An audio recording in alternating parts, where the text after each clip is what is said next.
Across the landscape, weeds advanced. Weeds corkscrewed their way into the walls around him and worked into the walls until the weeds became their own spore. The spore expanded, split, and burst within the corrupted steel and shards of concrete that had formerly been walls. But the desolation remained after the walls had gone. Except for the frail, dim figure of Mercer, the old man faced him. "Is the sky painted?" Isidore asked. "Are there really brushstrokes that show up under magnification?" "Yes," Mercer said. "I can't see them." "You're too close. You have to be a long way off, the way the androids are. They have better perspective." "Is that why they claim you're a fraud?" "I am a fraud. They are sincere. Their research is genuine. From their standpoint, I am an elderly retired bit player named Al Jarry. All of it is true. They will have trouble understanding why nothing has changed." Mercer indicated with a sweep of his hand the barren, rising hillside, the familiar place. "I lifted you from the tomb world just now, and I will continue to lift you until you lose interest and want to quit. But you will have to stop searching for me, because I will never stop searching for you." Mercer held out a closed hand, palm up. "Before I forget it, I have something of yours here." He opened his fingers. On the hand rested the mutilated spider, but with its snipped-off legs restored. "Thanks." Isidore accepted the spider. He started to say something further. An alarm bell clanged. Roy Batty snarled, "There's a bounty hunter in the building. Get all the lights off. Get him away from the empathy box. He has to be ready at the door. Go on. Move him!" Looking down, John Isidore saw his own hands. They gripped the twin handles of the empathy box. As he stood gaping at them, the lights in the living room of his apartment plunged out. "Listen, JR. Irmgard whispered. "You have to go to the door when he knocks. You have to show him your identification and tell him this is your apartment and no one else is here. Don't let him in," Pris said. "Say anything, do anything that will stop him." Isidore groped his way to the door, halted there, listening. "Hear anything?" Roy Batty said, bending close. "Step out and take a look." Opening the door, Isidore looked up and down the hall. He still held the spider Mercer had given him. Was it actually the spider Pris had snipped apart? Probably not, but anyhow it was alive. It crept about within his closed hand. He reached the end of the hall, descended the stairs, and stepped outside, onto what had once been a terraced path. The garden had perished during the war and the path had ruptured in 1,000 places. But he knew its surface and he followed it, coming at last to a yard-square patch of dust-saturated, drooping weeds. There he deposited the spider. It departed his hand. A flashlight beam focused on the weeds. Now he could see the spider. It rested on a serrated leaf. "What did you do?" the man holding the flashlight asked. "I put down a spider," he said, "so it could get away." "Why don't you take it up to your apartment? You ought to keep it in a jar. According to the January Sydneys, most spiders are up 10% in retail price. You could have gotten $100 and some odd for it." "If I took it back up there, she'd cut it apart again," Isidore said, "bit by bit, to see what it did."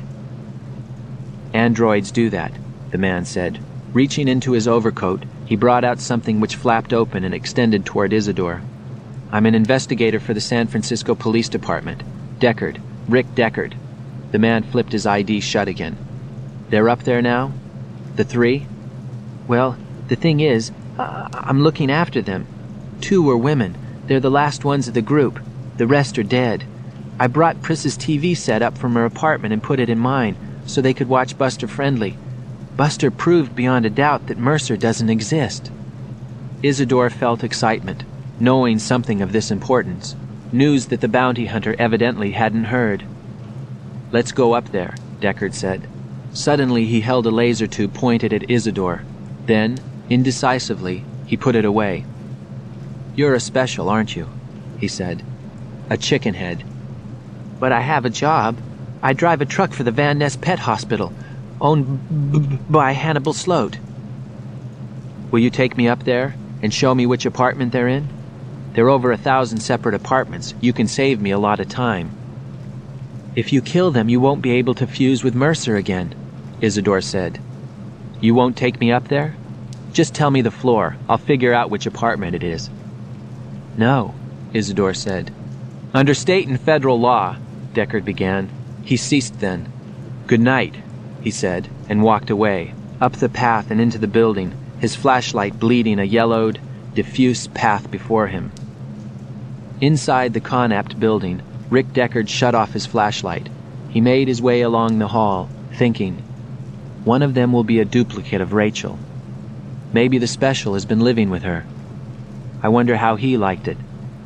He had brought listening gear from his car. He set it up now, a revolving D-Tech snout with a blip screen. In the silence of the hall, the screen indicated nothing. Not on this floor, he said to himself. He clicked over to vertical. On that axis, the snout absorbed a faint signal. Upstairs. He gathered up the gear and his briefcase and climbed the stairs to the next floor. A figure in the shadows waited. "If you move, I'll retire you," Rick said. The male one, waiting for him. "I'm not an android," the figure said. "My name is Mercer." It stepped into a zone of light.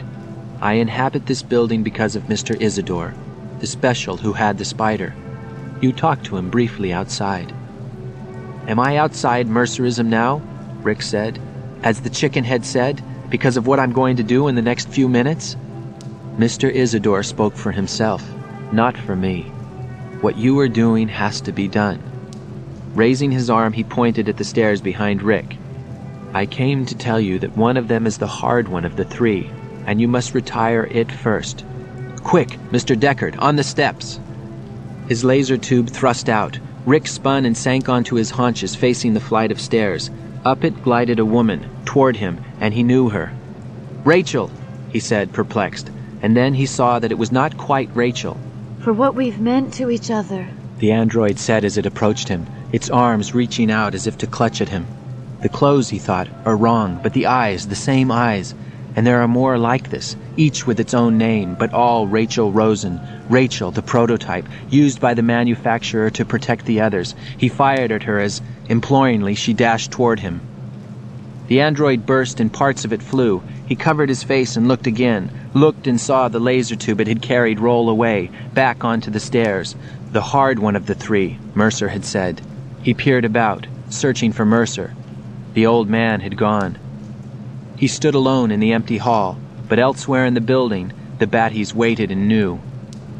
He hurried down the hall, and all at once his detection gear registered the presence of cephalic activity. He had found their apartment. He rapped on the door. From within, a man's voice sounded. "Who is it?" "This is Mr. Isidore," Rick said. "Let me in because I'm looking after you, and two of you are women." "We are not opening the door," a woman's voice came. "I want to watch Buster Friendly on Priss's TV set," Rick said. "Now that he's proved Mercer doesn't exist, it's very important to watch him. I drive a truck for the Van Ness Pet Hospital, which is owned by Mr. Hannibal Sloat. Would you open the door? It's my apartment." He waited, and the door opened. Within the apartment he saw darkness and indistinct shapes. Two of them. "You have to administer tests," the smaller shape, the woman said. "It's too late," Rick said. The taller figure tried to push the door shut and turn on some electronic equipment. "No," Rick said. "I have to come in." He let Roy Batty fire once. "You've lost your legal basis," Rick said, "by firing on me. You should have forced me to give you the Void Conf test, but now it doesn't matter." Once more, Roy Batty sent a laser beam cutting at him, missed, dropped the tube, and ran somewhere deeper inside the apartment. "Why didn't Priss get you?" Mrs. Batty said. "There is no Priss," he said. "Only Rachel Rosen, over and over again." He saw the laser tube in her dimly outlined hand. Roy Batty had slipped it to her, had meant to decoy him into the apartment, far in, so that Irmgard Batty could get him from behind, in the back. "I'm sorry, Mrs. Batty," Rick said, and shot her. Roy Batty in the other room let out a cry of anguish. "Okay, you loved her," Rick said, "and I loved Rachel." He shot Roy Batty. The big man's corpse smashed into the kitchen table and carried dishes and flatware down with it. Reflex circuits in the corpse made it twitch and flutter, but it had died. Rick ignored it, not seeing it and not seeing that of Irmgard Batty by the front door. I got the last one, Rick realized. 6 today. Almost a record. And now it's over, and I can go home. Back to Iran, and the goat. And we'll have enough money for once. He sat down on the couch, and presently, as he sat there in the silence, the special, Mr. Isidore, appeared at the door. "Better not look," Rick said.